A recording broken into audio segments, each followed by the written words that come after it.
Hey, Chrislyn, did you know I'm colorblind? What? How? How can an art teacher be colorblind? It's true. I am a successful painter and artist, and I'm colorblind. And that's because I have learned a lot about the science of color and the theory, color theory. So we're going to share that with you all now because not only is color really, really weird and interesting, but knowing more about it can actually help you be a much more powerful artist, and you can still be successful artist as a colorblind person. So color is the optical effect, and I think that's the most important thing to understand about it is that color's all in your head. That doesn't mean it's not real. It just means that it's a collaboration between the world outside you and the world inside you. And it's an optical effect caused when the reflected white light of the spectrum is divided into separate wavelengths. And I would tack on to that then processed through an eye and sent back to a brain and all that good stuff, which we'll get into. Light is a wave. Um, Waves have, lengths and stuff. Distance between the two high points of that wave is the way we measure it. In physics, we measure light as the distance between two corresponding points on a wave of energy, and that's the wavelength. So light comes on a spectrum that is a continuum that varies without gaps. And so here we're looking at a spectrum of light wavelengths in this diagram. And as you can see from, 10 to the negative 12 meters on the right, the left here, all the way up to 10 to the third meters on the right, there is a lot of light that is invisible to us, including microwaves, radio, ultraviolet, all that stuff. But there's that thin sliver in the middle there, kind of in the middle, that is the visible light spectrum, going from the really short wavelengths of purple light to the really long wavelengths of red light, from about 400 nanometers to about 700 nanometers. And those variations in wavelength is what we call color. The colors that we do see within the visible spectrum are actually all contained in white light. So white light is just, when you get in pure sunlight, it's white light. If you shine that through a prism, this is a form with at least three sides made of transparent material with flat polished surfaces that can be used to disperse the light. It will reveal the colors present in the visible spectrum. So you basically will get a rainbow, and that goes from violet to indigo to blue to green to yellow to orange to red. And that's the light that we can see, and so those are the colors we see. And when you hear about ultraviolet or infrared, those are the kind of wavelengths that are immediately right outside of our perception. Projected light, this is light produced by a light source like the sun, fire, a lamp, or a screen or something. This is a Dan Flavin artwork, Untitled. And you can see these are fluorescent light bulbs of different colors, and they're projecting some of their light onto the wall and the floor and such here. Color gets a little bit weird because we have to talk about projected light versus reflected light. When we're talking about projected light coming from a light source, we're talking about additive color. These are colors that are produced from mixing projected lights. And this is probably really unintuitive to people that grew up on like red, yellow, blue as the primary colors, which is what they tend to teach in grade school.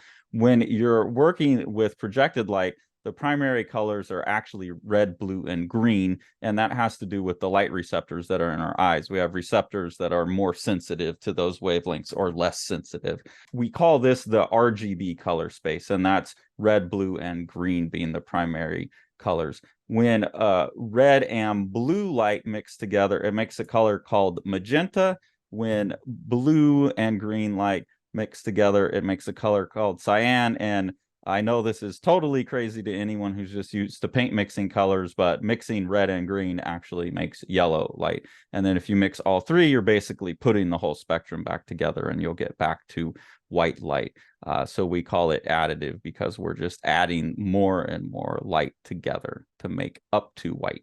But most of the time, especially here in art, most of the time we're working with reflected light instead of projected light. So that's when light, full or multiple colors of light, usually white light, strikes an object, and that object absorbs all but one wavelength of light. then that one remaining wavelength bounces off the object back into our eye. And so we see the color we see is that one remaining wavelength that bounced off the object instead of being absorbed. So that's reflected light. You can see that being illustrated here with red, green, blue, cyan, magenta, and yellow. And if you have a dark black cat like Toothless there crawling around on Chrysaline's face, then that means the cat's fur is absorbing pretty much all the light coming back at it, and not much is reflecting, and that's why you'll get black. But I think this is an important thing to understand too, because we tend to think about things as like, if I have an apple, I'm like, oh, that apple's red. But most of the time when you think about what something is, we tend to think about what it keeps. So really what we're seeing is the light that an object rejects. It's keeping the, like in the case of red, it's keeping the blue and green and rejecting the red. So that's why we're seeing that. When we're working in the subtractive color space, this is now like say we're mixing pigments of paint, then we're mixing something that's going to absorb some light, it's going to subtract some light, and then reflect off what's left. So colors produced as white light reflects off objects or pigments. In this, it's the primary colors are the opposite. It's the cyan, the magenta, and the yellow that are the opposites of the additive light. This is what most images are printed in, and this is called the CMY color space. We add K, which is key, but that's black, and that just allows us to get things darker, because if you mix cyan, magenta, and yellow, or red, blue, and green in a different color space, you'll get a brown. So we'll add black to get things totally dark, just give it some extra absorption of the light. Cyan and yellow mix to make green, cyan and magenta mix to make blue, and yellow and magenta mix to make red. And then you'll see that that's basically like, now we're back to the RGB color space. So they're just opposites of each other. People have spent a lot of time trying to figure out how to map colors together and arrange them in a 2D space. Here we have the classic Itten wheel. This is the now standard color wheel, popularized by Johannes Itten in the Art of Color in 1920. So the primary colors here are the three basic colors from which all others are derived. That would be yellow, red, and blue. And the secondary colors would be the colors mixed from each of the two primary colors. So that would be red and yellow mixed to make orange, blue and red mixed to make violet or purple, and blue and yellow mixed to make green. Tertiary colors, these are colors that can be mixed from a secondary and a primary color. So that would be when we start getting into that yellow-green, orange-yellow, red-orange, those colors. And this is probably what you saw like in grade school. And even though it doesn't match the subtractive color thing, it works pretty well for painters. So we can go ahead and use that. Anything that's opposite of each other on the color wheel is called a complementary colors. So like the complement of yellow is purple, the complement of red is green, and the complement of orange is blue. So you'll notice that a primary is always complemented by a secondary, and tertiary always by a tertiary. When you place complements next to each other, it will make it look more blue. So here's the, again, I can guarantee these are the same blue, but because this is surrounded by its complement, it looks more blue because you're seeing it as a bluer than, whereas here it's not as much more bluer than or cooler than. Color can get a lot more complicated than just that two-dimensional Itten wheel.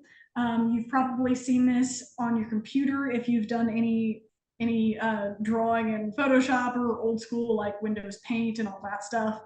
So you can select colors by their actual color. That would be the hue. That is the general classification of color, the distinctive characteristics of color as seen on the visible spectrum, such as green or red. And then you can also have saturation or chroma. This is the purity of a color. Basically, if you start graying things out, if you have like a really pure color, we say it's highly saturated. Whereas if you gray out a color somewhat, we say that it's desaturated. So that kind of relates to tone here. That is a color that is weaker, or that is weaker than its brightest or most pure state. So tones are more desaturated colors. Value, we've talked about this a little bit before, excuse me, Toothless, is the lightness or darkness of a planar area. And then we have tints and shades. So tint is a color that is lighter than its purest, brightest form. And a shade is a color that is darker than its purest, brightest form. So shades mean you add black, tints mean you're adding white, and tones mean you're adding gray. Or the complement to desaturate it. Or the complement, yes. And you can see all of these structured together in like a three-dimensional, their own three-dimensional version of the color wheel kind of thing here. And this, I'll say, is what is very helpful to me as someone who's colorblind, because I can have a mental map of where all of this stuff exists, and then I can kind of navigate the map when I'm mixing. If I want to, like, I'm over here and I have a light yellow and I know I want to make it a little bit darker and desaturate it a little bit, then I'm going to be like, okay, I'm trying to move down towards like a dark purple being mixed in a little bit, you know. So I find this color space very helpful. You'll notice that the hues basically work like an equator. So that's the color. The Itten wheel goes on the outside. Then lightness to darkness is basically the poles. It doesn't matter where you put it, but like white up top, black on the bottom, and saturation is heading towards the core. So as they head across towards each other, they get gray. Tints and shades, you don't necessarily start with 50% like you do with grays. Like yellow is a kind of lightly value hue on its own, like yellow's more up here and purple's quite dark. So yellow has a lot of shades and hardly any tints, and purple will have a lot of tints and hardly any shades because its natural state is quite a bit darker when it comes out. So that's for me, a very valuable thing as a colorblind guy. We mentioned this when we were talking about tones of things. So when combined, complementary colors cancel each other out, causing colors to become less vivid or closer to brown. And that's called desaturation. So weak or desaturated colors are called neutrals. Here we have The Gleaners by Jean-Francois Millet. It's a lot of weak tones here, or neutrals, being used. Perhaps the most vibrant thing in here is one of the blue bonnet on the woman on the left. But otherwise, pretty much everything is fairly grayed out. Lots of grays and browns involved. And, you know, we still have a full range of colors here going from, you know, red to yellow, green, blue, all of that. But they're all very toned down and desaturated. And he gets those colors by mixing the opposite of that color into it before painting it on there. So for those really weak greens in like the trees and stuff, he would be mixing in just a little bit of red to tone those down and neutralize them.